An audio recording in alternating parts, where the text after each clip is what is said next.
Hey, everybody, welcome back to 13 Rings, an NFC East podcast. And we are so excited because this is the eve of the NFL draft. And not only that, we have our very first Commanders guest, none other than himself, Rio from Rambling with Rio Podcast. I am so excited, man. We are excited to have you on there. I know that you, Mal, are friends already, and I've been listening to your stuff for a while now, and you got good stuff. And I'm excited to talk to you about some Commander stuff. And of course, we still have Mal, Maurice, and Earl as our co-host. Rio, welcome to the pod. All right. Thanks for having me on. It is a night before the draft. It feels like the night before Christmas for NFL fans, and I am so ready to see what Washington's going to do at number two. Absolutely. I'm excited too. Yeah. I mean, not just number two, but I mean, we got the whole entire weekend, man. I'm hyped hmm for this. Let's get into it. So first things first, we got to talk some Commanders because, of course, me and you are Commanders fans. So let me ask you this: tell us a little bit about your football background. What got you into the being a Washington Commander fan? I was kind of born into it. I didn't really have a choice in the matter, It was passed on through family legacy. hmm So, my dad was a diehard Redskins fan growing There up. we go. I started playing football when I was about 6 or 7 years old. I'd say around eight, which is around my third year playing football, was the first real NFL season I understood from a football standpoint. That was 1999 for me.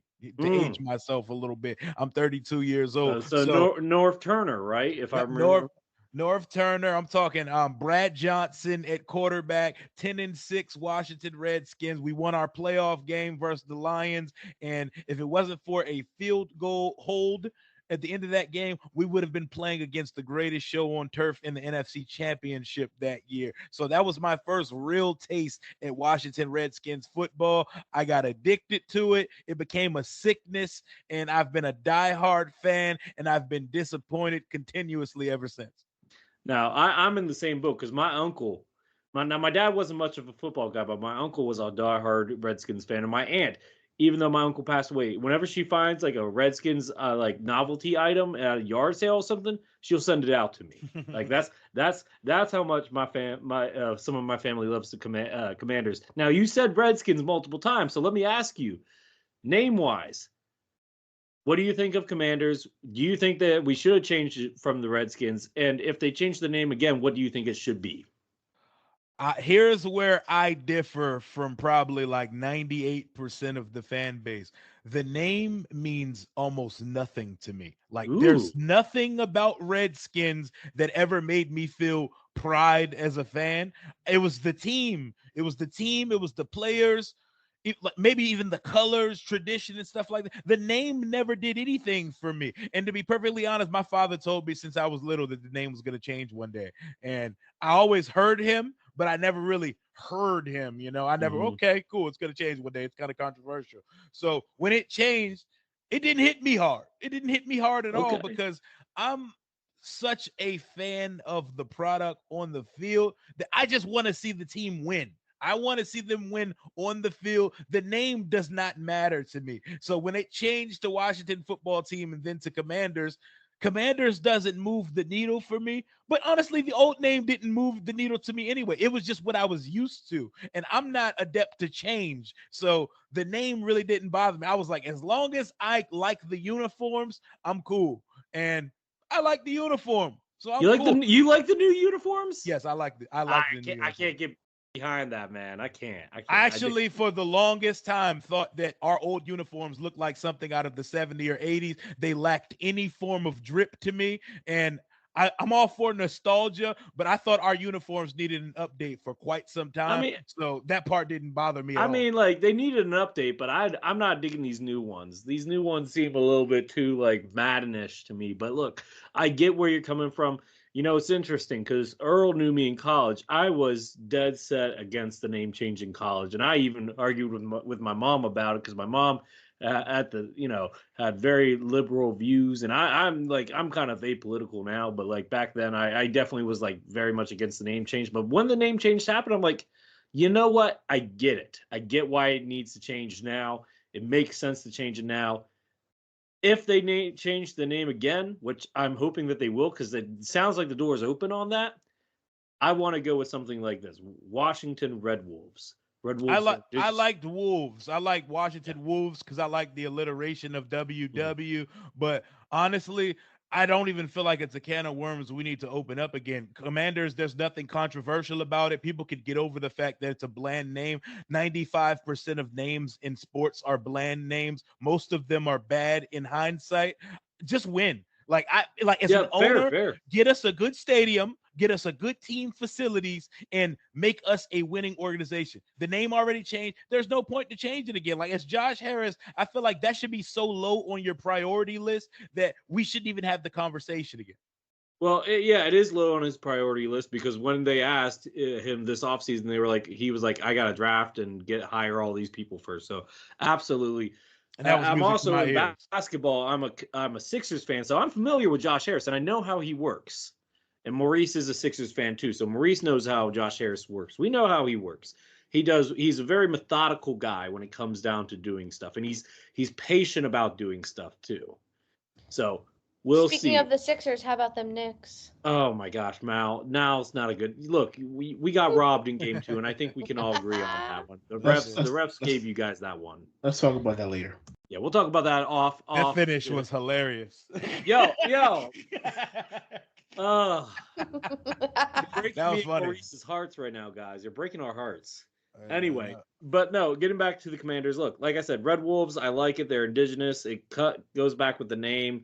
You can go with either the R or the W. Like you said, alliteration definitely works there. We'll see what happens. Yep. Call us the Washington winners, the Washington champions, and that's all that I care about. To be perfectly Oh, Earl, honest. you should tell Rio the little teasing nickname that you came up with it. Which one? The Washington Cow Panthers or the No. Washington Football Wizards? The football wizards, yeah. Oh yeah, Man, Football Wizards. I just Y'all are wanted building a solid team. It's almost like a basketball team. All y'all need is y'all point Oh guard. my gosh. It's not like a basketball team. It's on the way, man. Hey, the point guard is on the way. We're building Yeah, it. that's We're doing true. it right. Well, okay, so what getting back to our topics here, not to get too far off, because we're gonna get to a point guard. But first things first, favorite Commander's memory. Oh man, there's quite a few, not really, but there's only a couple to pick from. 2012 as a whole, like if I could That's fair. rewind Yes. time as a Washington fan, 2012 was magical. Like you've only seen a handful of playoff trips in my life as a fan. There was 2005, 2007, 2012, 2015, and 2020, which I don't even count, which was Ron's first year here. But 2012 was like a fever dream. RG3's Wait. rookie season. Who won Yeah. the Super Bowl in 2012, guys? Oh, Must be gosh. nice. Must Mhm. be nice. Must be nice. Must be nice. Now throwing shots tonight. But, Okay. but Mal, It was I Mickey can't- Mouse. who's your quarterback right Walt now? Disney. Walt Disney. Hey, if you've witnessed your team win a Super Bowl, I have no smoke for you. Like you got Okay. it. You got it. There you go. I'm not mad at you at all, Mal. But yeah, RG3's rookie season 2012. I remember the entire hype around that season. I was there for his first training camp session, and it felt like the Million Man March in Ashburn. Like there was no room to stand for a training camp practice. It was electric all year. And I remember the night we clinched the division versus the Cowboys on Sunday Night Football. That was a special season, and it all came crumbling down very soon. We got 1 year of that, never saw it again. Watching Sean Taylor play, Oh yeah.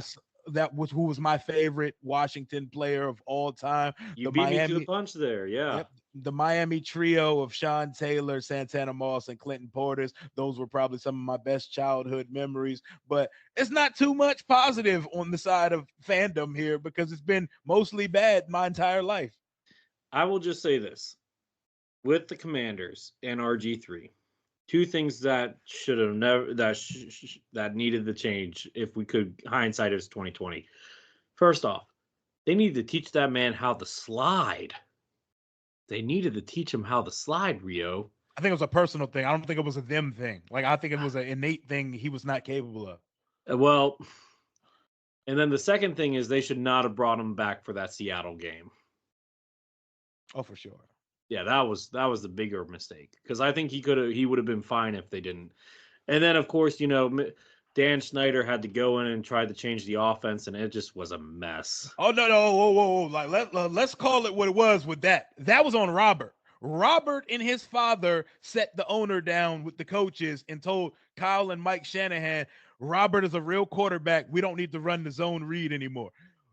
The one thing I don't want people to do when it comes to the RG3 thing is excuse RG3 of his part that he played in this mess, because the organization fell, but Robert played just as much a part of the failure here as the organization did, because his arrogance and his ego told the coaches, we're not running the offense that worked his rookie year. And he tried to be a normal quarterback. He was never going to be that. And that was exposed very soon. That, and he came back way too early from his ACL tear. So yeah, let's not excuse Robert from blame when it comes to that.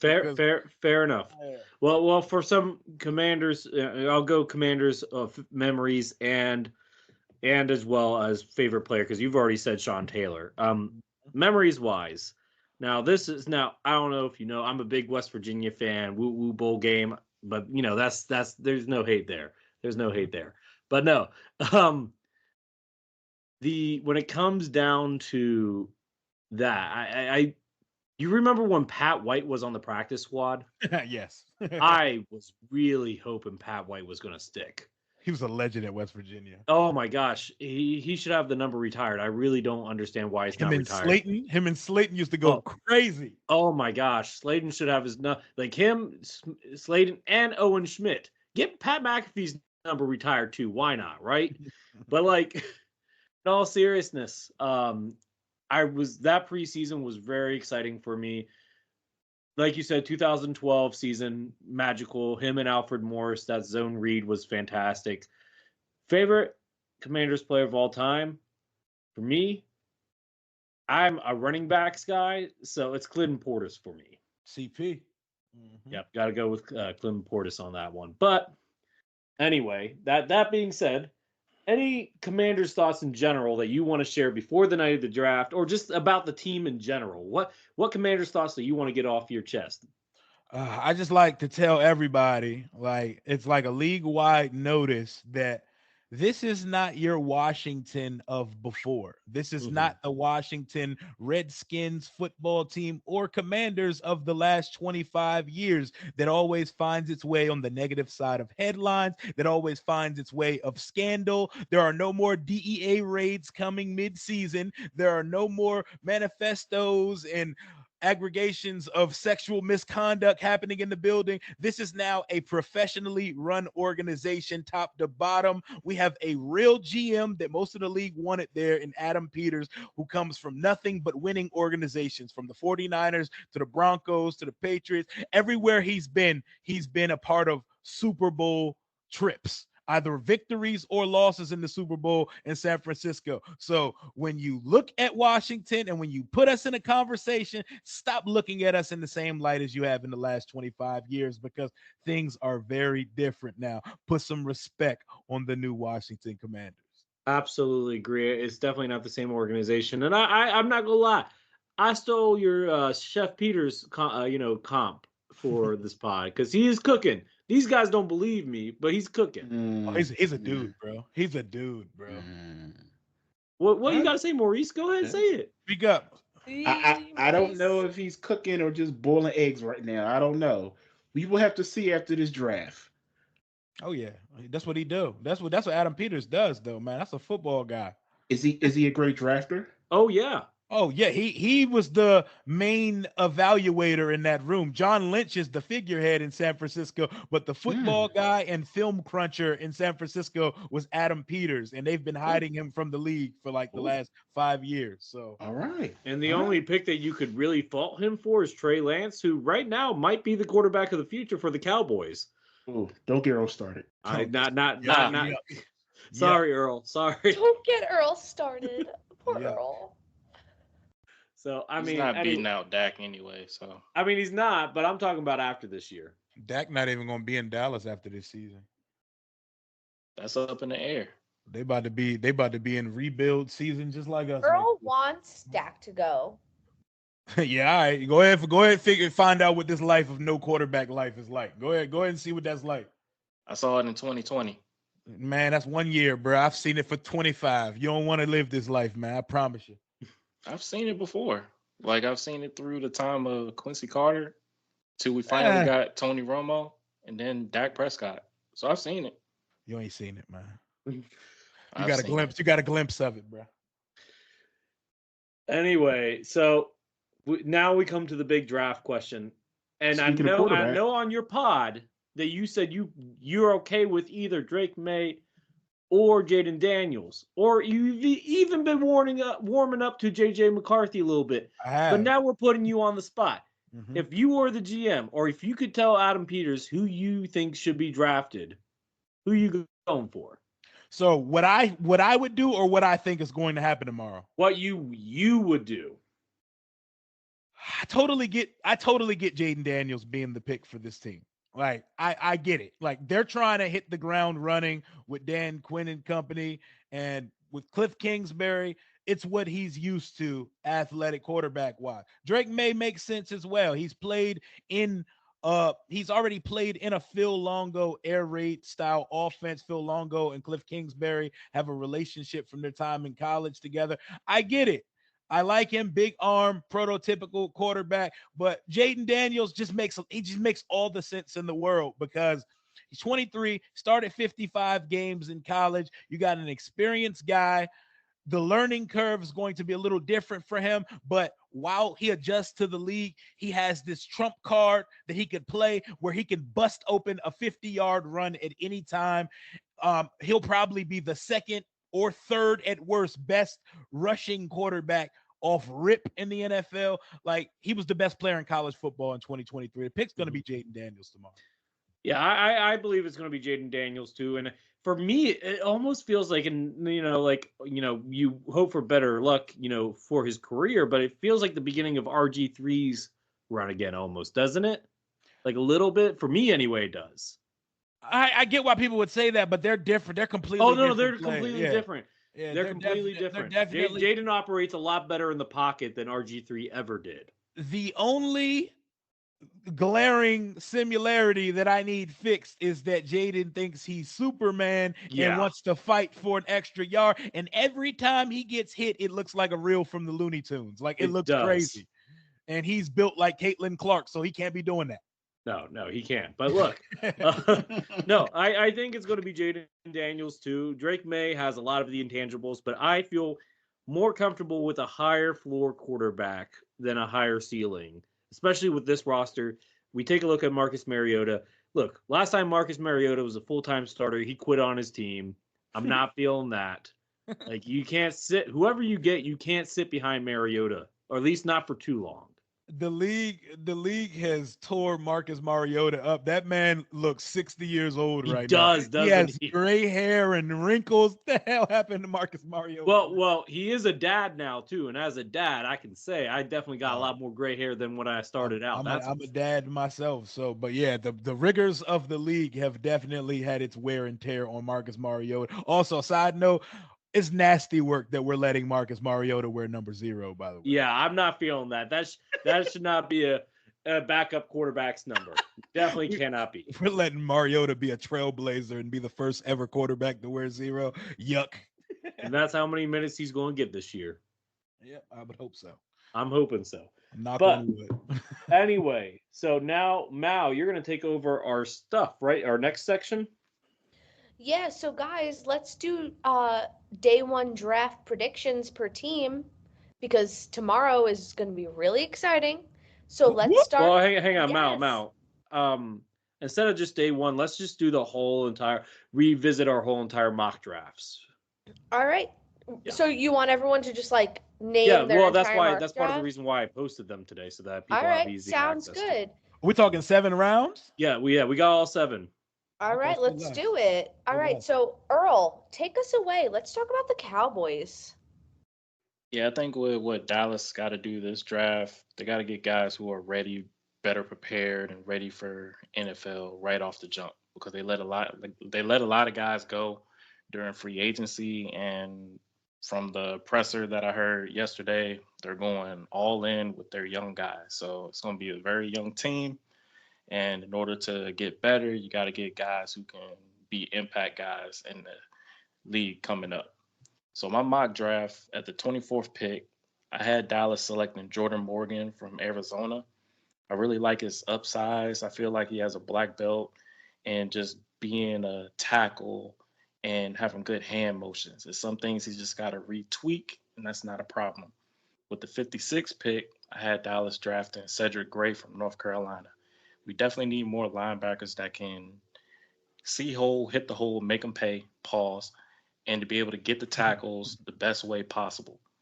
The next pick at 87, I had Dallas selecting Edgerrin Cooper from Texas A&M. Now, Earl, can we pause there for just a second? Because I didn't realize this until I was making the graphics for this.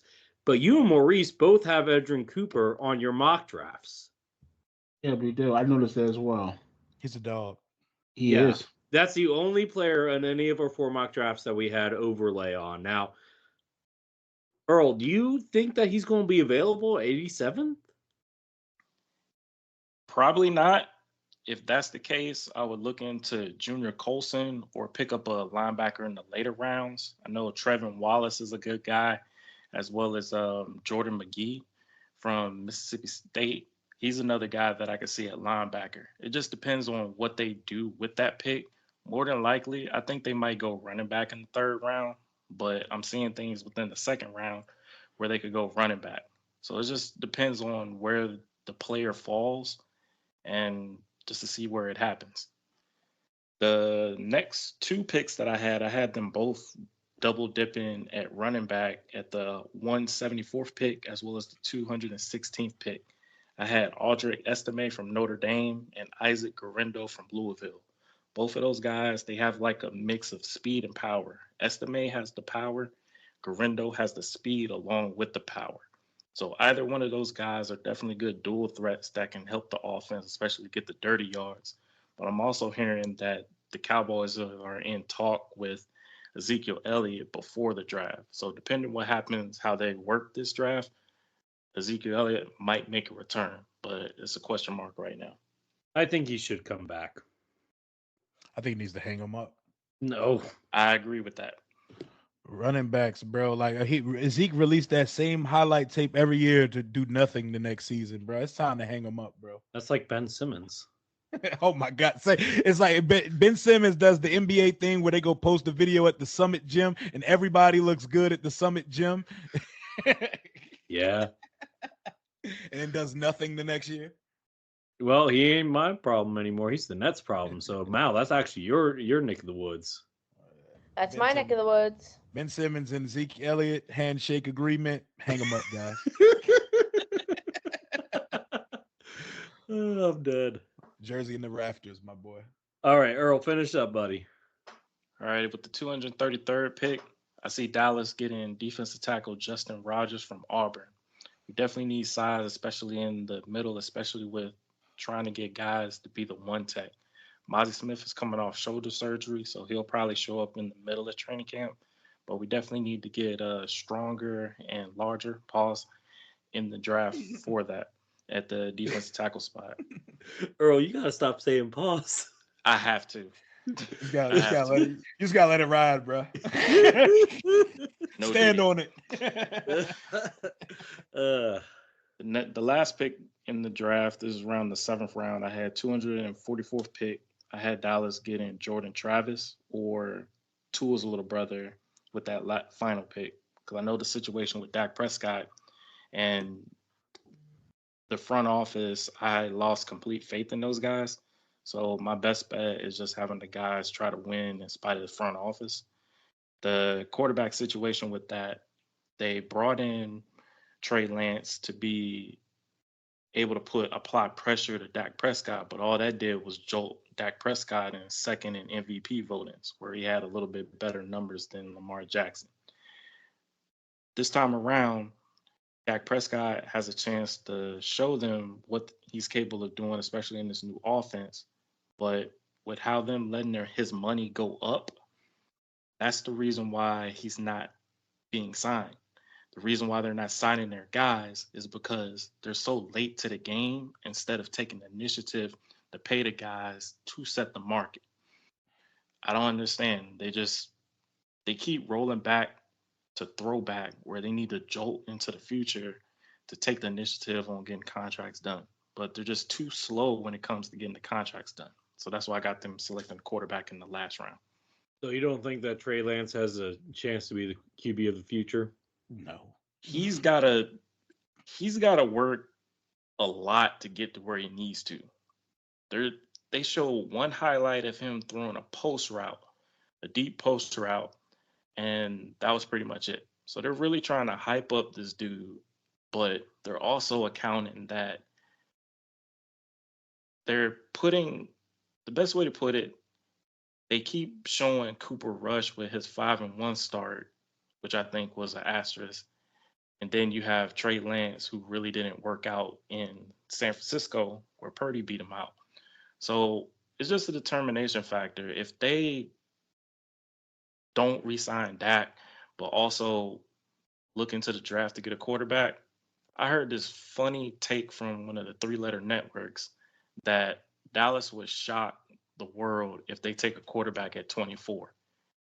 I think that would be a shock. They have much bigger issues to fill at 24. But look, I like Jordan Travis for you guys. I don't think he'll be available in the 7th round. If you guys get him earlier, great. Tua's little brother is not a bad selection for a 7th round pick. We'll definitely see what happens there. Rio, did you listen to the Commanders mock draft episode that we had, or looked at the graphics that we posted online today? I did not see your mock draft. So this is a complete shock to you. Okay. Tell me what you think when I go through these names. Number 2, Jaden Daniels. I don't think that we need to talk anymore about that. We've already talked about it, right? Let's get it. Now, these mock drafts were done without trades. 36. Yeah. Left tackle, Kingsley Sumamataya. You love it. Love it. Mm-hmm. 40th pick. Sumamataya, my bad. 40th pick, tight end, Jatavon Sanders, Texas. Mm-hmm. Love it. Now, I don't know if you're going to love this pick. Now, I've fallen in love with this wide receiver. This might be a little bit of a stretch on him, but I like the way that he gets separation in his yards after the catch. 67th, wide receiver, Javon Baker, UCF. Baker's a dog. Yeah, I like it. I like his UCF represent. Yep. Now, a lot of people told me this next player probably won't be available. He was available in the mock draft simulator that I did when I made this one. Cornerback, Max Melton, Rutgers. Yeah, he probably is off the board, but you never know. The draft is weird, man. You never know. Mm-hmm. 100th pick, safety, Cole Bishop, Utah. Really good player. Yeah, I think he's good. 139, edge rusher, Grayson Murphy, UCLA. Like, that sounds about the range where I would take an edge. I don't think we're going to take an edge in the first 3 rounds. I don't think so either. I think this is an offensive heavy draft. And honestly, yeah, edge is like the least one of my defensive issues that I have right now. Because cornerback and safety, you got to address those earlier. Yeah, we made a lot of signings at the edge position, and we still have ascending player KJ Henry in year 2. So I'm excited for KJ Henry. Yep, KJ Henry. And Dorrance Armstrong might be a guy, man, because he might be. In limited time in Dallas, he produced as much as our edge rushers did in full time here. So, I mean, like, he may be a guy on one side, and we got Dante Fowler, Cleveland Farrell, and KJ Henry rotating in on the other side as well as situational pass rushers. We don't need to go edge high, and I don't think the edge class is that special anyway. It's more top heavy than anything. Yeah. So anyway, Grayson Murphy, UCLA guy. I like that. And just like I said before, I think edge is going to be interesting. We'll see what happens, especially with Earl. You think? Rio thinks that Dorrance Armstrong can be a guy. What do you think? You had him last year. He's a rotational guy. He has a good gear to get to the quarterback. He just needs an opportunity to do that. So I think him and Dante Fowler would be good assets to you guys. Okay. All right. Sounds good to me, man. 8 sacks. And like I said, getting a young is bowling. Yeah. And like I said, Murphy's a little bit, I think I think he's a little bit on the small side for an end. Mhm. But like I said, I like the upside. The numbers are there, so we'll see.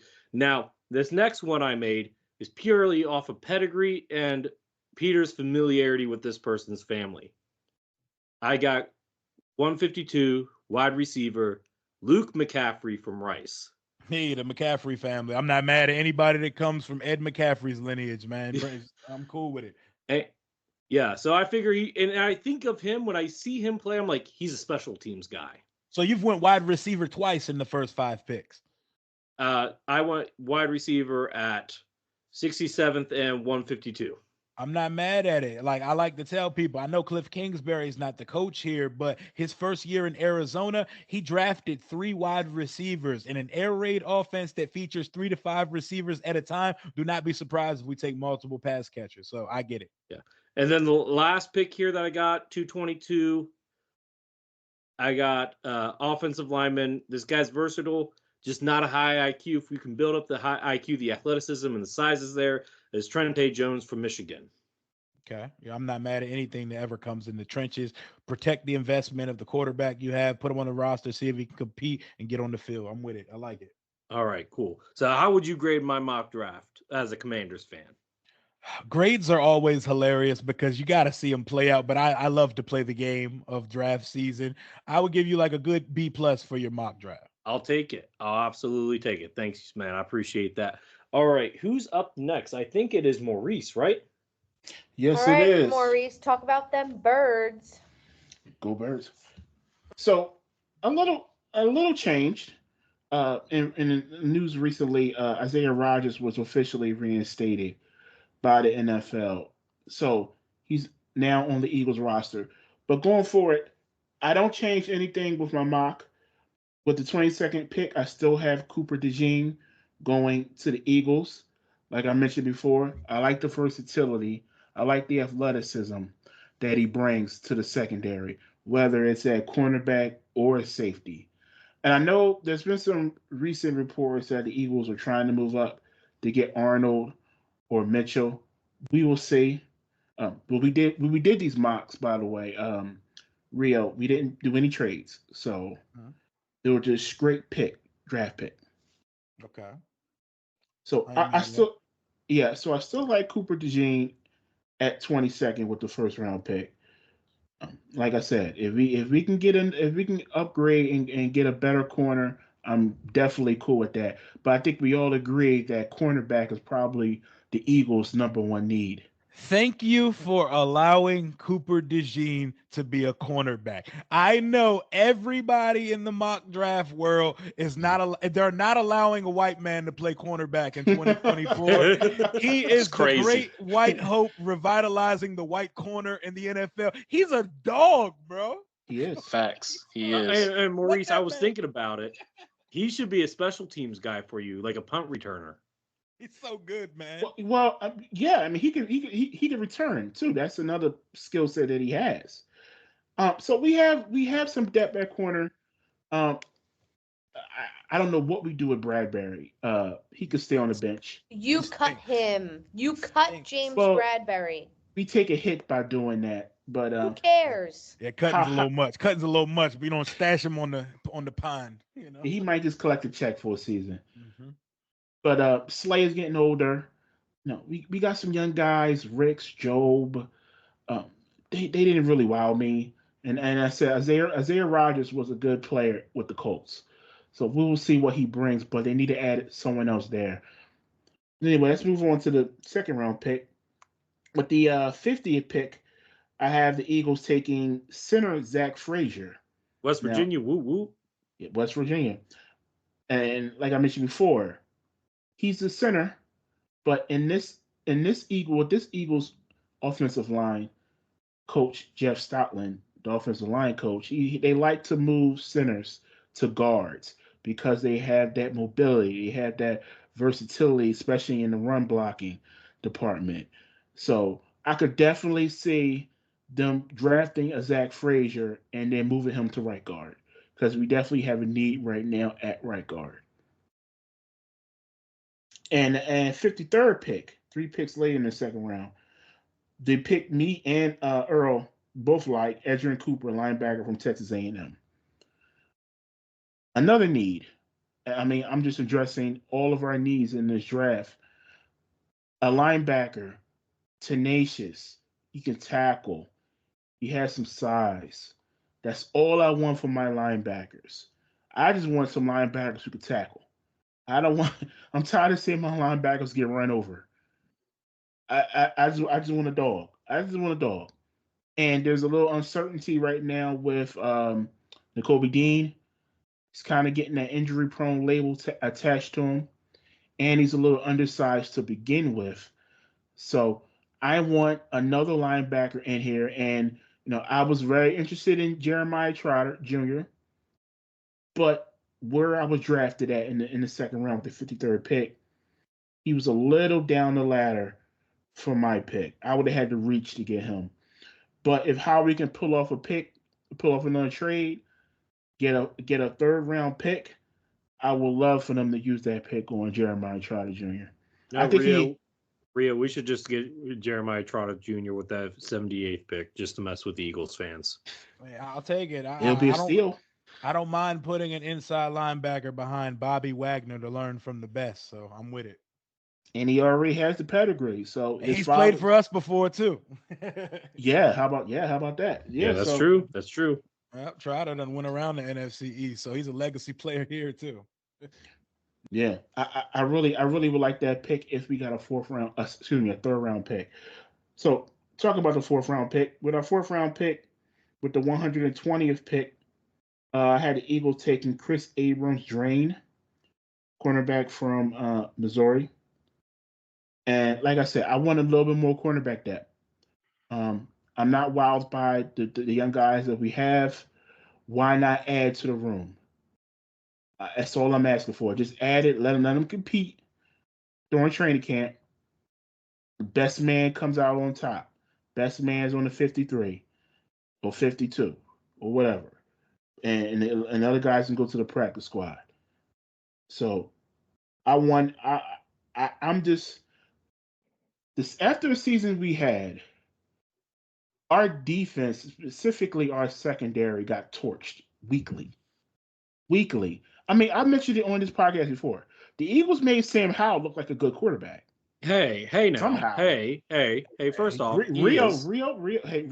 Did Sam Howell have his best games against the Eagles? He threw for about 706 touchdowns on the Eagles last year, and that's not exaggeration. That's fact. I mean, but you're making it sound like Sam's a terrible quarterback. You guys were saying for most of the season. Yeah, but Sam Howell, I mean, like, he's a developmental guy that just got traded, 5th round pick. And a team with title aspirations should not be getting 700 put on them between two. Yeah, no, that's true. No, like Sam, I think Sam went to. Side note, Sam went to the perfect place for him. Oh, he is. I'm so happy for where he went because he can definitely take that job from Geno at some point. Yeah, but I think he should definitely sit behind Geno and just learn for a little bit. Oh yeah. Yeah, but he has all the talent. He just needs to get his head right because definitely Rivera screwed his head up too much. I think EB was a big issue for him. Oh, too. yeah, EB was too. I was just EB was terrible. EB was terrible, bro. I mean, he's not in the NFL for a reason right now. 100%. He's had 2 chances in his life to be a play caller at Colorado and here, and he's failed drastically both times. I think we know why he's went on 18 interviews and never got a head coaching job. Mm-hmm.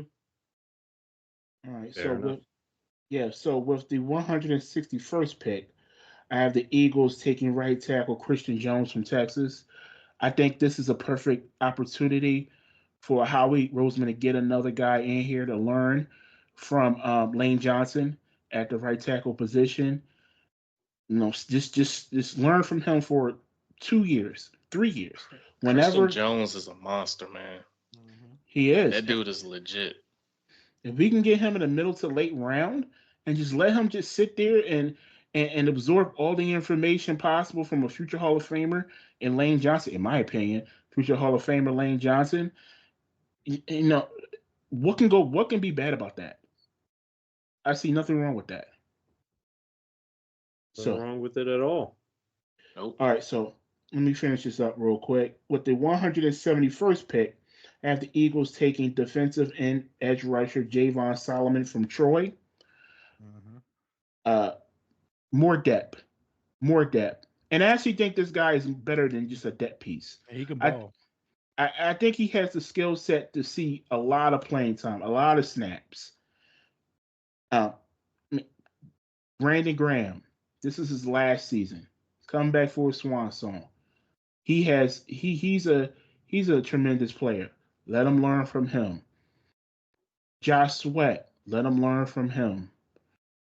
Bryce Huff, let him learn from them. Learn from all of them. Just sit there, absorb all the information, and let's see what he can do next season. Like I said, these late round picks for a win down team, yeah, you would want them to make an impact. But if you can get them 1 year, their second season, and they're an impact player for you, I think it's always a great draft. That'll always end up being a great draft. Real quick, 172nd pick.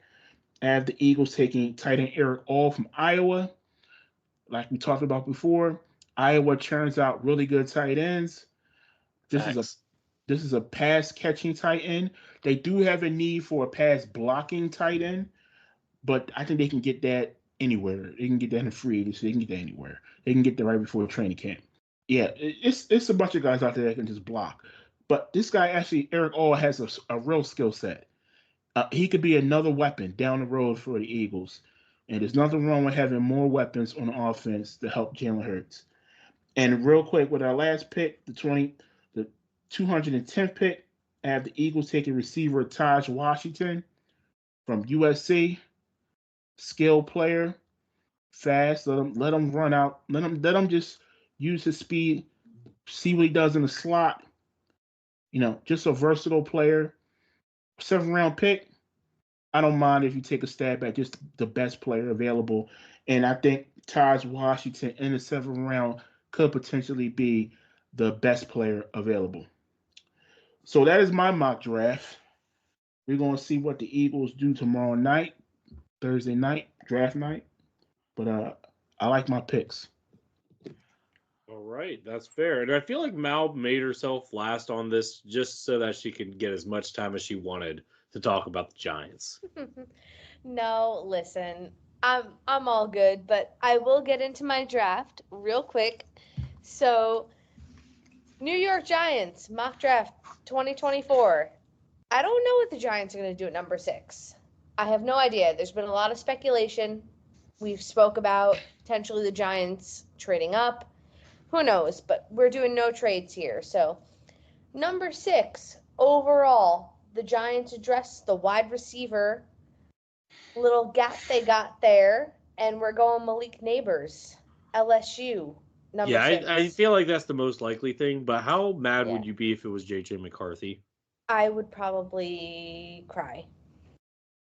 Honestly, I really don't want JJ McCarthy. I really don't. You might want to JJ get those tissues. I think I people know. are going to be shocked, and he I actually is know. going to go 3rd to the Patriots. Yeah, I can I see don't. I don't think we're getting JJ McCarthy. And even if he falls, if he falls and I see that we're on the clock, I have a really bad feeling. I have so much PTSD from the 6th overall pick at this Well, point. That's fair. That's fair. So I can't, like, if they pick JJ 6th overall and we had Daniel Jones 6th overall, that's going to be a problem in my book. Mal, I'm so proud of you as a Giants fan growing because Rio, when we first started this podcast last summer, Mal was all in on Daniel Jones, and I had to constantly remind her that the season before was a fluke. And the season before, like even in that season, he only had 15 touchdowns. Like, what are we talking about? Like he got $40 million a year off of 15 touchdowns. Literally, bro. We spent podcasts talking about how they should have just paid Saquon. If Daniel Jones could play against Washington every game, he'd be an All-Pro. But not for real. That's for real. That is the truth.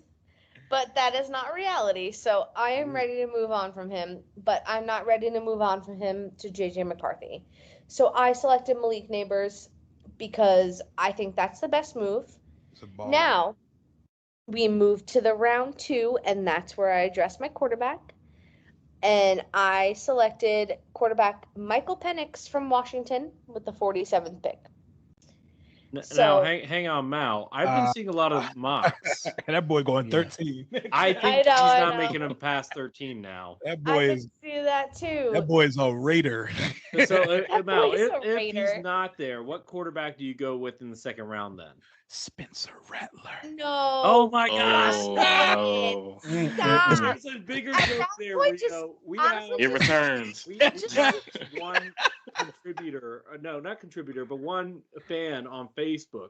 Who's obsessed Every single time I share with Commanders Spencer post on Rattler. Facebook groups, he's like, his name is Jeb. His name is Jeb, and he says, draft Spencer Rattler from South Carolina. Shout out His name's Jeb. Yeah, It was shout out Jeb. Give him what he wants, man. Draft Spencer Rattler to the. He looks like a New York Giant. I'm not gonna Actually, lie. I think he looks more like a cowboy. He looks more like a commander. I'm dead. For real. Literally, Jeb is obsessed with drafting Spencer Rattler to the Commanders. Every single post, same thing. Every single post. And every single poll that I do, I hope that Jeb comments. So shout out Jeb. If you're watching, I don't know. You're a real fan. Yeah, I don't know if Lucas and Rio want Spencer Rattler, but I hope that all I want your him. dreams I want come him. true, I bro. want him for the Giants. Like I want him. No, leave me alone. No. But so I don't know who I would take in the second round of. Do you guys think Bo Nix is still going to be there? No. No. I think So all of them could are be. going. I he think. could I be. think 6 are going in the first round. So Yeah. how would you guys feel about a guy like Jordan Travis for them? That's too early. Coming off that injury. He'll have a season to recover. Yeah. Yeah, he'll have a season. The only other quarterback like I feel like is draftable outside the top 6 is the Tulane kid, Michael Pratt. Mm. I don't know. Mid-major schools kind of give Mal, me the would you be heebie-jeebies. okay with the Notre Dame quarterback? Sam Hartman. I love Sam Hartman. Don't even get me started. I bet he's you a do love second-round Sam pick. Hartman. That's a personal feeling. That's not like I want him drafted in the second You like round. his face. You don't like his game. I like his hair. You should- But no, I would talk not. about his game. Talk about his game. Yeah. No, his game is not within the second round. So no, don't draft Sam Hartman second round. That would be really bad. But third round, I have the 70th. Oh, sorry, no, this is late second round. 70th pick. I don't think you guys have a third this year. No, because we traded it for Darren Waller, but whatever. Shout out Seven- Kelsey Plum. Oh, I know my queen. Free her. Free Kelsey Plum. Literally. So 70th pick, I had the Giants selecting running back Jonathan Brooks from Texas. One of the better running backs from the draft. I don't think at this point Joe Shane is going to go this high with a running back, but we'll see. I love Jonathan Brooks. I think he's one of the best in the class at this point. It's a really light running back class, and listen, Devin Singletary, he's fine, but we need to replace Saquon in some way, shape, or form. We'll see what happens. I don't know if we will, but I like the pick at the time. Also, my mock draft was like very early on. So yeah, now yours that was we're the like first one that we did. yeah, Yeah. and now that we're at the eve and all this stuff is coming out, like my mock draft looks pretty awful right now. I was about to say, you might, if you would redo it, I feel like you would definitely want to put a tight end in there. Yeah, oh yeah, like now that everything's coming out, like my mock draft is not matching up to the rumors. But anyway, so my 107th pick, I had defensive tackle Dwayne Carter from Duke. Since we lost Leonard Williams, we do need another staple next to Dexter Lawrence. And he's a pretty solid pick too. Yeah, he's a pretty solid nose tackle who has a pretty good eye for the game. So I wouldn't mind picking him around this area. I do think we do address defensive tackle in some way, shape, or form in the draft. Don't know how soon. Don't know how much. We have so many holes. So that's really the problem. Next pick, I took 166th pick, safety Kenny Logan Jr. from Kansas. Like I said, we have Dane Belton and we have Jason Pinnock, who are great safeties. but the depth is really missing. We're really going to be hurting from the loss of X. So I don't know if we replace him during this draft. I doubt it. But the safety position definitely has to be addressed in some way, shape, or form at some point. I think it'll be addressed later because we have so many offensive needs. Because our offense is probably ranked one of the worst in the NFL. And I don't know if you guys agree with that, but after last year, it's pretty rough, especially with potentially Darren Waller retiring, with no wide receiver one, with our offensive line being as awful as they were, and with potentially a quarterback controversy. There's only so much you can address. So I went with defense a little bit later on because not sure what else you can really do, especially with McKinney leaving. You got to address it in some way, shape, or form. And with the last pick the Giants have, the 183rd pick, I addressed a position that also needs help. The cornerback position, which was Tarheeb Still from Maryland. And the reason I selected him was because he had some chemistry with Deonte Banks, our current cornerback one. So at least I know that the depth will have some relationship with someone that we know. But the Giants have a lot of holes, and I'm very interested to see how Joe Schoen tries to fill some of them, but it won't be addressed by just this draft. Our free agency fixed our line a little bit on both sides of the ball, but besides that, this is not a year that I think the Giants can really truly compete. I would be ecstatic if they did because I love them. But besides that, I'm excited to see where we go to try and build this team moving forward. But I don't foresee this being a year that we can actually contend for the division. I don't know if you guys agree, but that's how I feel. I mean, we just gotta wait and see post draft because we Rio, last pod we did a power rankings post free agency pre draft. And I think I think Earl had the Cowboys last, but everybody else I think had the Cowboys still second, Giants third, Commanders fourth before the draft, as terms of how well the team is now after free agency. Okay. Does that sound about right to you? Yeah, I don't want to see any movement. I don't want any recognition for this team until we prove it on the field. I don't want anybody to give us anything until we go out and take it. So leave us right where we are in the basement until we go ahead and put that work in on the field. I respect that. Can I comment on everybody's mock drafts? Absolutely. Please do. So I'm going to put the Eagles and the Cowboys. The Eagles and the Cowboys in the same conversation. Obviously, you can add a couple more things to put in the pantry, but let's call a spade a spade. Both of those teams have everything they need to win a Super Bowl right now. It's all a matter of if they actually execute or if they're going to choke again, especially on the Dallas side. Philly's actually been there. They've actually walked the walk a little bit, but Dallas, it's a perpetual get to January and fail, rinse, wash, repeat situation. Y'all have everything you need. There is no excuse. Jerry said, what, all in this year? Y'all have everything you need. There's obviously things you can pick up in the draft, but y'all are both fine. The Giants, y'all are in a situation similar to ours. I don't think the Giants draft a quarterback at all. I think they're going to ride off to the sunset this season with Daniel Jones, and they're going to try to do everything to put stuff around him. I don't know what's going on with Daniel Jones. I don't know why his eyes look so crazy at the podium last week. I don't know what he was doing before he got to that podium. Oh, my God. Oh, my God. That boy had an Adderall smoothie or something, but I think they're going to ride Daniel Jones to the tires pop this season and try to get something out of him. Malik Neighbors will be a huge boost to him if he's still on the board, but I like where the NFC East stands in these classes, and I respect that y'all all did your mock drafts without trades because my final mock draft definitely has a trade in. Oh, yeah. No, I know. I listened to part of it. No, but I do want to say this with the Giants. I think that you guys are closer than you realize. I think that defensively, you guys are actually really good. Offensively, your offensive line needs to get healthier. and you need wide receiver help. I am interested to see how Malik, if you guys do draft neighbors, that whole entire comment about Daniel Jones, about the quarterback situation in New York, I don't know. Did you all hear that? Did y'all see him and Caleb talking All today? I'm saying is, Caleb better hope he wins. Because if he does not, I'm coming for him. He said, "What's his name? What's the quarterback name in New Yeah, York?" Yeah, he better.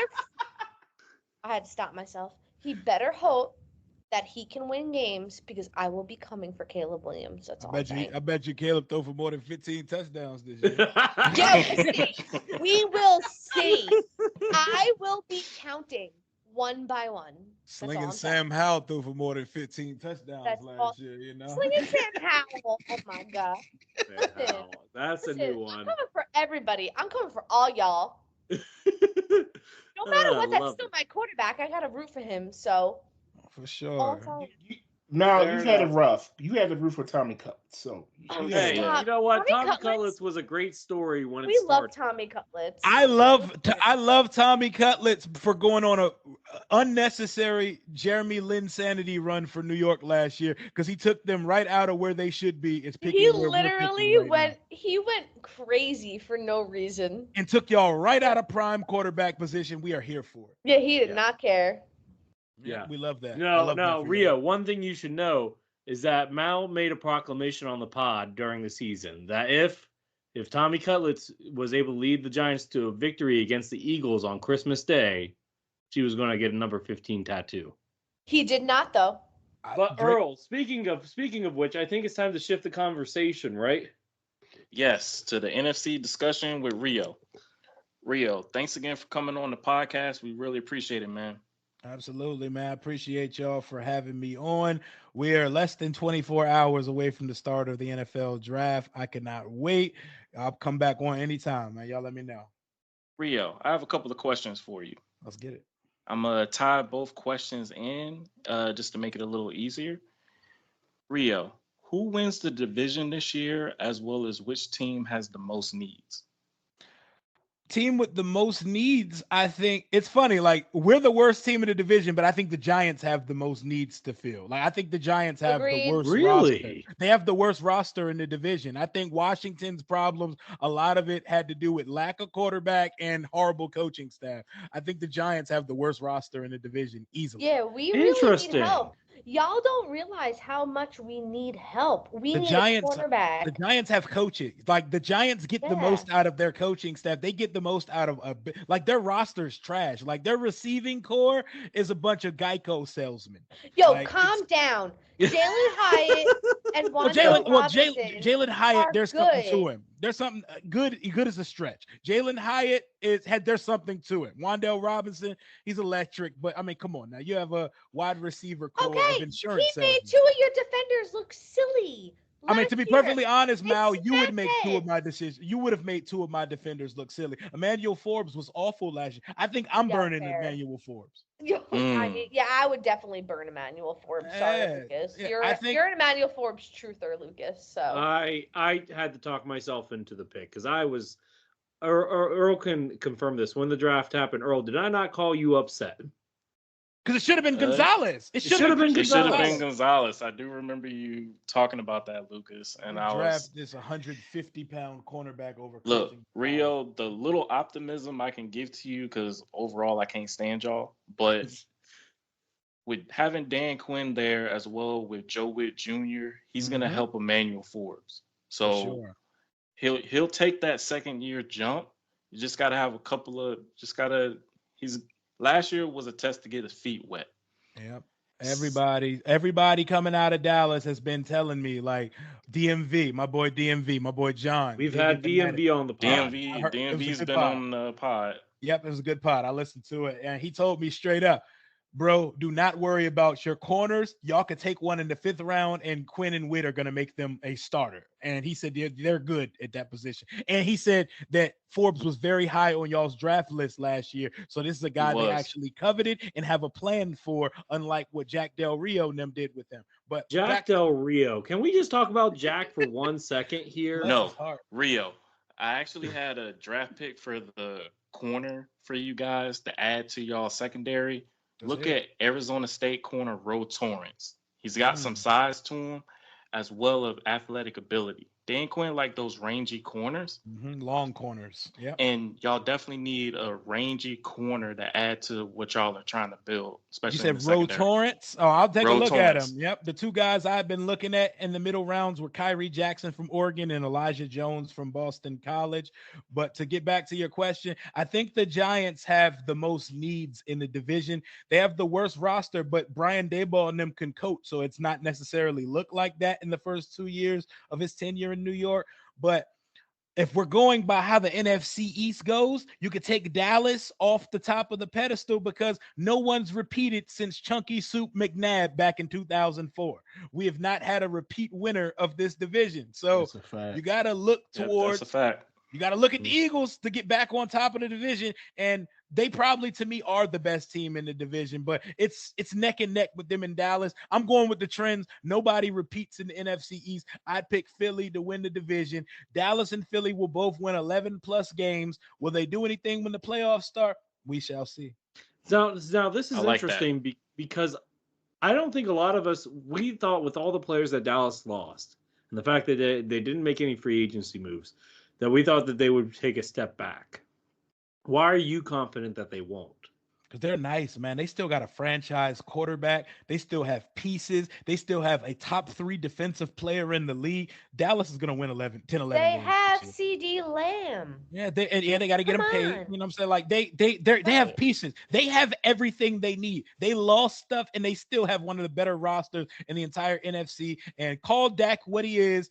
He's one of the better quarterbacks in this weak conference of quarterbacks. Hopefully the quarterback Washington drafts is making it an interesting conversation in a couple years from now. And Well, Rio, I guess I'll quickly go ahead, my Earl. bad. Rio, I'll piggyback off of what you said with that. I agree with that. My only thing is it's the scheme situation with the team. It seems like every time they line up against somebody, someone that has not the same type skill set, they skill out scheme them. It's like a bunch of counters when it comes to this team. And I just need to see how they do with the new defensive coordinator, as well as seeing how the offense goes under McCarthy's second year calling plays. They have the talent. They just got to continue to work to counter, as well as have a solid scheme that they can work with and counter in and out of it. Okay. I guess I'm just worried about y'all's offensive line a little bit. But I think they'll get some pieces in the draft, and Dallas always develops offensive linemen. But I will say, when that Washington rookie quarterback, when he gets his feet wet, when he gets right in a couple of years, y'all look out in the division, man, because we're gonna have the highest ceiling quarterback in the division. Because I think Dak's in his last year in Dallas. We'll definitely see. The next question I have, it deals with like your pre-draft thoughts, Rio, and what other things you're looking into in this draft. Like, how do you feel with the picks you have? Seeing with a lot of picks you have, do you think y'all will be willing and dealing, making trades to move up for certain players, or just kind of sitting in certain spots? Oh, I'll say it with my chest. We're picking twice tomorrow. I think we're getting back in the first round to pick a left tackle before the end of the first round tomorrow. I think we have such a huge need at left tackle. We have 9 picks, 6 in the top 100. I think we absolutely make a phone call up to somebody to get one of these bookend mountain of a man left tackles to protect our investment that we're drafting at number 2. I think we leave night 1 with a quarterback and a left tackle.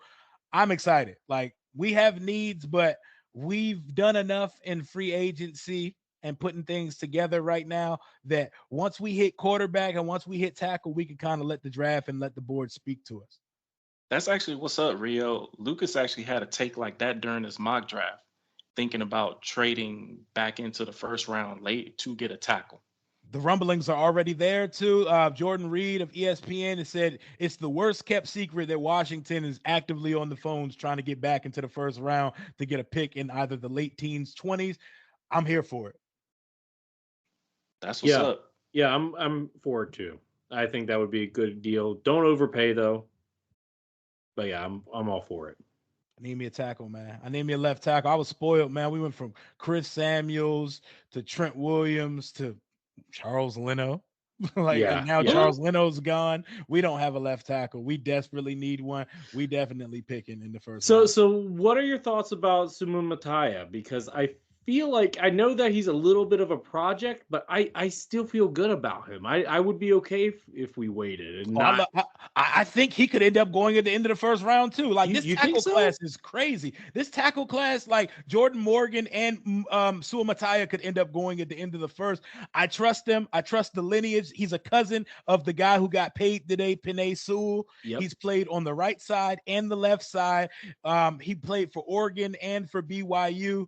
Like I trust the lineage.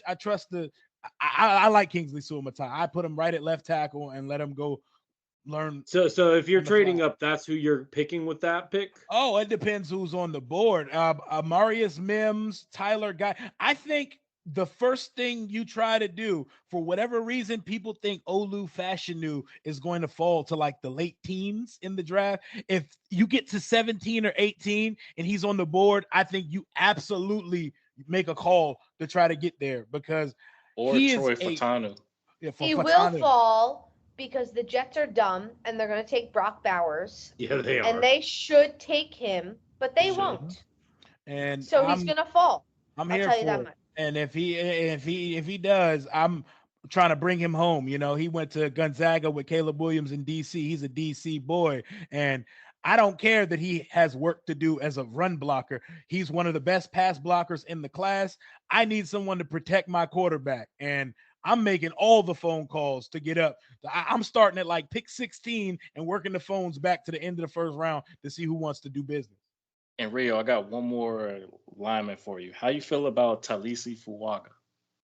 Oh, he's a dog. He's probably going to end up being the second tackle taken. Like, he's probably going to go before Fashanu, Latham, and all them guys. He's probably going right after Alt.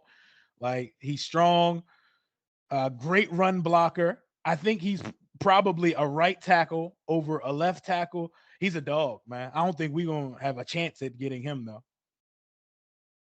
All righty. That wraps up all my questions. Now we're going to go to the mailbag with Maurice. All right, so we're going to do the Philadelphia Eagles mailbag. And we got one question, and that was from a Giants fan. So shout out Becca. Giants fans represent. Y'all are great. We love you guys. We need to get what is going on with our Eagles fans? We are not getting any love from our Eagles fans. I know you're looking for me to do the caca, but I got something a little better. I was wondering why you didn't do it earlier. Yeah, I was waiting for this because I really wanted to hear the Eagles fans and what they got. Maurice is really looking forward to it, but I haven't heard it in the last 2.5 weeks, and all I got to say is.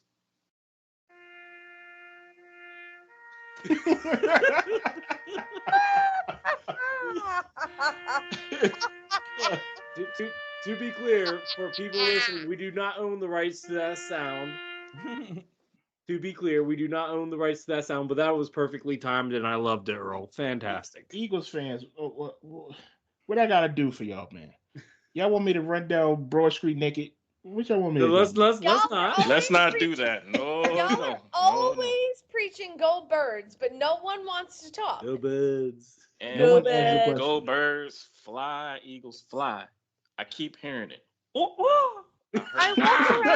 I literally walk around Orlando and people are wearing Eagles stuff 24/7, and I literally look around and I'm like, why are there so many Eagles fans? And they all talk, go Birds, go Birds, go Birds. Mal, you gotta get them to do the mailbag. Like, if there's an opportunity there, they don't, because they're right not now really... they're MIA right now. So I know. We got to get them involved. You think they're in hibernation.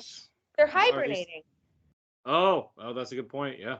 You could be hibernating. Yeah. Whatever. But anyway, shout out Becca, the newest member to the 13 Rings family. So she asked the question, who do you not want drafted at all? Like, angry if the Eagles draft them. That's a good question.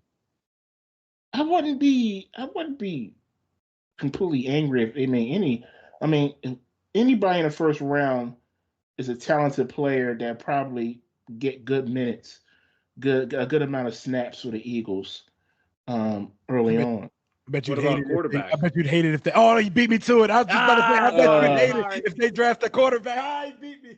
Well, at 22, there's no one there at 22 that we would draft. But And there's no one. You have Jalen Hurts. Like there would be no reason. So I would Yeah, be yeah. pissed as the Eagles fan Who's of a y'all's quarterback. backup? Oh, yeah, that's right. You guys traded for Kenny Kenny Pickett. Mickey Mouse hands. Wait, Mickey Mouse. Wait, Maurice, I have a mailbag question. I'm submitting right now. So, I don't know, like, it's not a yes or no question, but what do you expect out of Nolan Smith? Ooh, that's a That's a good good question. question. That's a really good question because he's projected to be our third edge rusher behind Huff and Sweat. And he didn't really impress me that much last season, to be completely honest. He has the potential, but he was playing behind Reddick, and Hassan Reddick is no longer here. Huff is. I wouldn't mind and I think I mentioned this when I did my mock. If Jared Verse is there at 22, I would definitely jump on that from Florida State. I would definitely jump on that as a draft pick. But to answer your question, You're thinking like Howie now, because Howie would too. I know he would. Yeah, we always draft on the line first. So it wouldn't shock me. And to go back and answer Becca's question, Amaris Mims, only because I wouldn't waste a first round pick on a backup player that's not Are going you to sure he's a backup? I'm actually pretty high on him as a tackle. Well, I mean, we have two tackles. He's not going to start. Well, he's a project player to begin with, so you wouldn't have him start this year. He's a developmental That's why I guy. drafted Christian Jones later on in our draft as a backup who can just sit there and wait. I wouldn't invest a high first round pick at 22 for a backup player. I want a player that can play now. We are a win now team. I want a player that they can plug in right now and make an immediate impact. So basically, if they draft any player that's not going to start or is projected to get starting snaps, that would anger me. So, Rio, do you have an Eagles mailbag question for Maurice? What does is there pressure on Jalen Hurts in 2024? There is some pressure.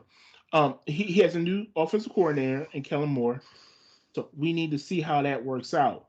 But his reputation, and Earl can attest to this, is he's a passing coordinator. He wants to throw the ball. Mm-hmm. So it's going to be some pressure on Jalen Hurts. Now, I've never questioned Jalen Hurts' passing ability. I think he's a really good passer. I just think the offense got too discombobulated last season with an offensive coordinator who didn't know what he was doing, to be completely honest. So that's why he's not here anymore. He wasn't equipped to be the offensive coordinator for the Philadelphia Eagles. We have too many good weapons for that offense to be anemic like it was the back end of that season. So I did hear Jalen Hurts give him high praise though in a recent press conference. You talking about Kellen Moore? No. Brian Johnson. Brian Johnson. Well, he's known him like he was really young, so that was probably just a favor, if anything. But the proof was in the pudding. He wasn't a good coordinator. So there is some pressure on Jalen Hurts going forward. There's no excuse really because they got Saquon, they got AJ Brown, Devontae just signed re-signed for more money. Who is Saquon? I have no idea who that is. He wears number 26. Yeah, I don't know who number 26 is. But my point is, we got a lot of weapons, so there's no excuse for Jalen Hurts to not be successful next season. I have a mailbag question for you, Maurice. Shoot. With this season, do you think this is Nick Sirianni's last season as the head coach? Well, I mean, Sirianni. I love this question. I love it. Well, both of our coaches are in the hot seat, so you should know just as well as I do. I mean, you got to win. This is a win now league. If you don't win, especially when we have the talent that me and you have, facts. It's not good. You're not long for this if you can't win with talent. And for Sirianni, he could have been fired last season or this past season during the offseason. Now he could have been fired. So if the Eagles don't at least get to the second round of the playoffs, he could be gone. You know what? I won't even say that. I'll say if the Eagles don't make the playoffs, he's gone for sure. Yeah, there's no reason why you guys shouldn't make the playoffs. That being said, Earl, it's your favorite time. Oh, it's that time? Mm-hmm. All righty. We're going to start the Who's That Football Player? Ding. This football player back in the 2012-2013 season, he had 113 receptions as well as over 13,000 yards at 1346 and had 5 touchdown passes. Lucas, Rio, do you know who this football player is? Say it again. The receptions, he had 113. He went over 1,346 yards with 5 touchdowns. And you said 2012.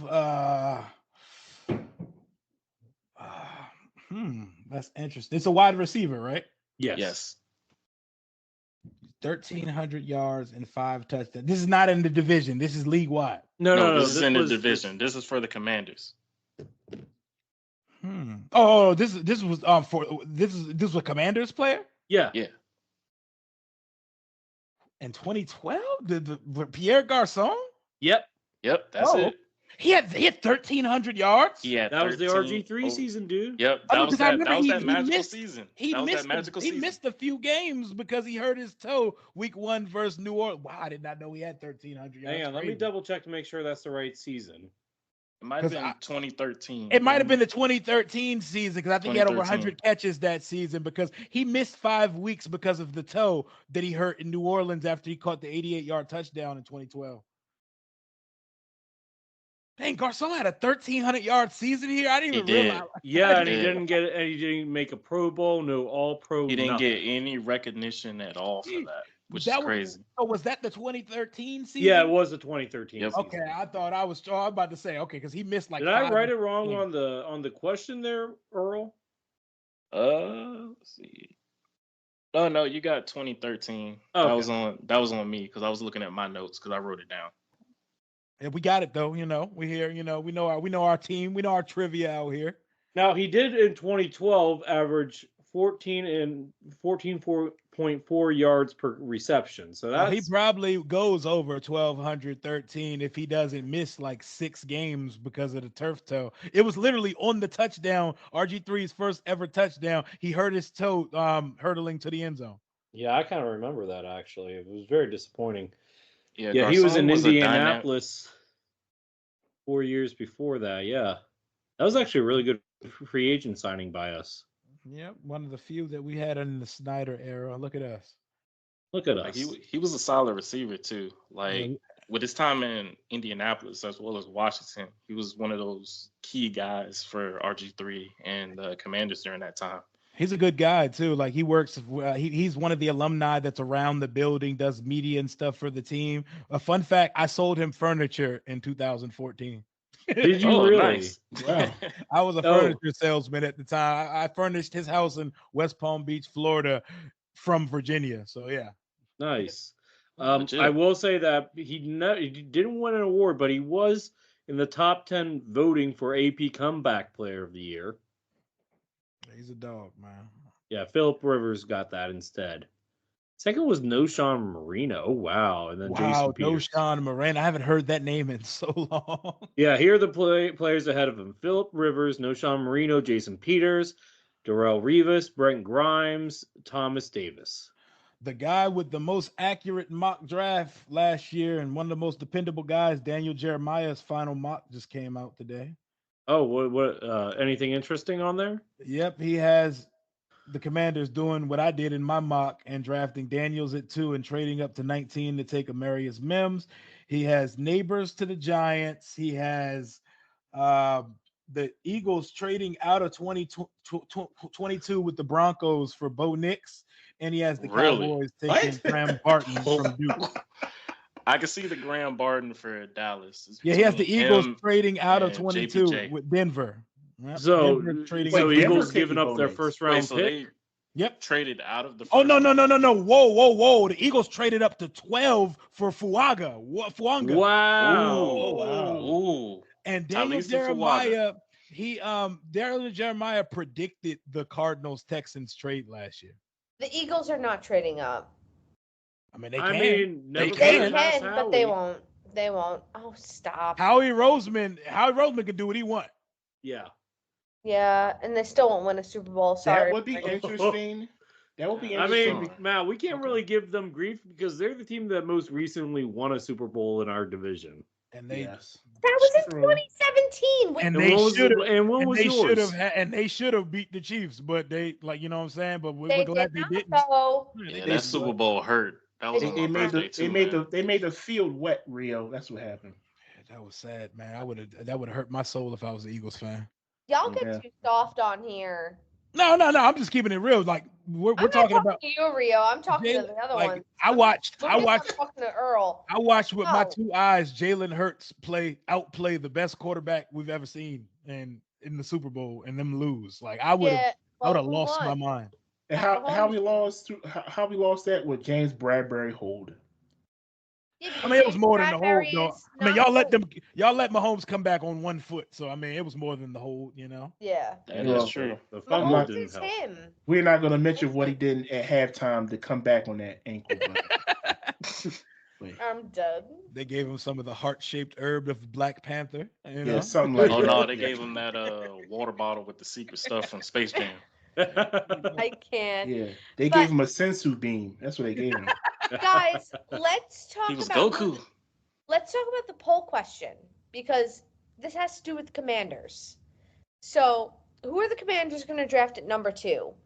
And the answers were Jaden Daniels, Drake May, or not a QB. And every single platform agreed that Jaden Daniels was going to be the quarterback. Did anyone vote y'all- for not a QB? A That's few a- people did. I would A ban few. that poll. I would ban that poll. A few people I did.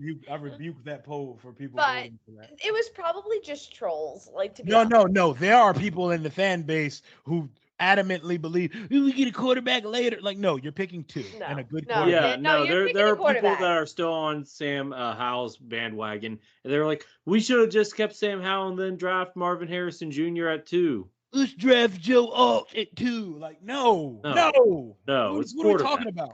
Mal, did anybody comment under Spencer Rattler? Yeah. Jeb did. Oh, it was Jeb. Jeb wanted Spencer Rattler. And shout out Jeb, if you're listening to this podcast, we love you, we appreciate you, but Spencer Rattler is not happening. I hope you Spencer like Rattler is such a New York Giant.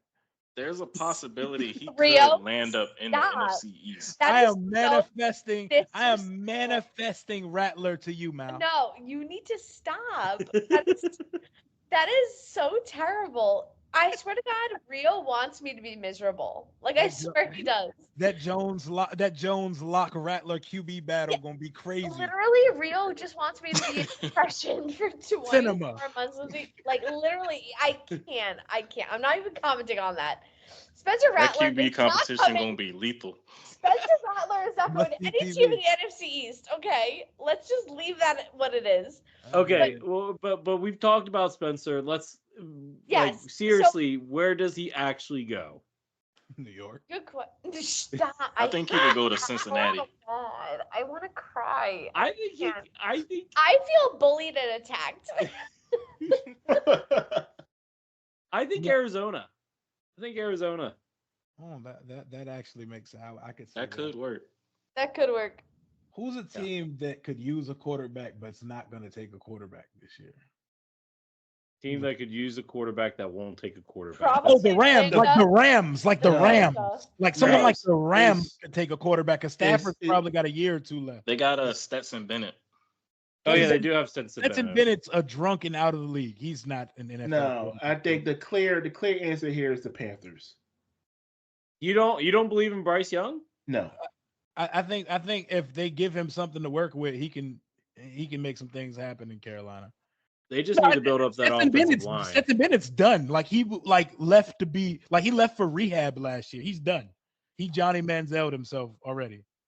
Hate to see it. Oh gosh. Johnny Hope he gets Manziel. better though. Hope he gets the help he needs, man. Isn't he For going to be real. on a new TV show soon? Yeah, I think so. I know he was already old. He already like 26. Like he's already like the oldest college player ever. All right. That being said, let's go ahead and we are going to go to the last one, which I'm very curious if Earl can get the team trivia question. And this one was focused on the Cowboys.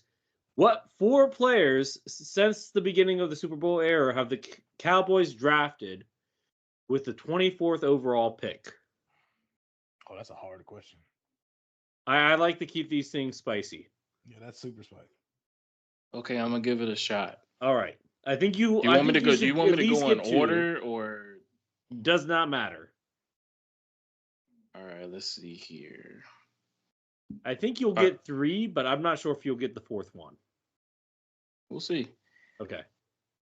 I will have to say one would be Robert Jones because I remember him back during the 1992 season.